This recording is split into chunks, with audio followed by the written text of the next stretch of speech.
2 నిమిషాలే. నాన్న, నాకు మిమ్మల్ని అందరం చూస్తుంటే భలే ముచ్చటగా ఉందమ్మా. ఈ ముచ్చట మీద నేను ఒక పదం చెప్తా.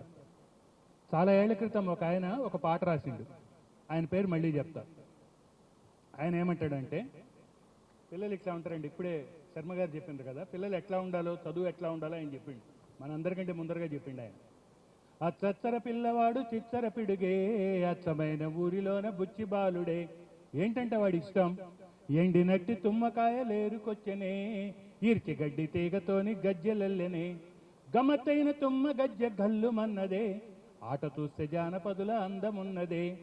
ఈ పాట నేను స్కూల్లో పిల్లలకి నేర్పిస్తున్నా. ఇదిగో ఇట్లాంటి బంగారు తల్లి నా దగ్గరకు వచ్చి ఒక్కడే ఉండండి. ఏం నాన్న అన్న, పిల్లవాడు చిత్తరపీడు కానీ ఇప్పటికి 4 సార్లు చెప్పినావు కదా, పిల్లలు తక్కువ అంది. ఎవరు చెప్పిండ్రు అన్న.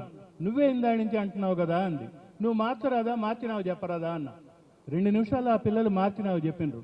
అచ్చత్తర అమ్మాయి చిత్తర పిడిగే, అచ్చంగా ఊరిలోన బంగారు తల్లే అని పిల్లలు రాసి చెప్పిండ్రు నాకు. ఇది పిల్లల గొప్పతనం. వాళ్ళు ఏ పరిస్థితులైనా వాళ్ళకి అనుకూలంగా మార్చుకోగలరు. ఈ టెక్నాలజీని, సైన్స్ని, వీటిని కూడా.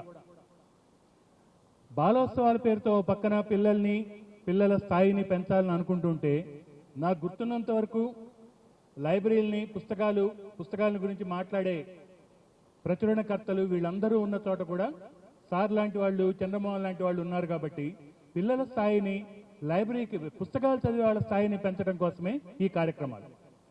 వీటిలో పార్టిసిపేట్ చేయండి అన్న. పుస్తకం చదవడం అదొక్కటే కాదు, ఈ టెక్నాలజీని ఉపయోగించుకోవడం కూడా ఇవాళ మనకు అవసరమే. ఇది తల్లిదండ్రులకు అర్థమైతే, టీచర్లకు అర్థమైతే పిల్లలకు అర్థమవుతుంది. వాళ్ళెవరు చేయకుండా పిల్లలకి అట్టా చేయవాక ఎట్టా చేయవాక నీతులు చెప్తే కుదరదు. పిల్లలు ఎనరు. అదే కథ.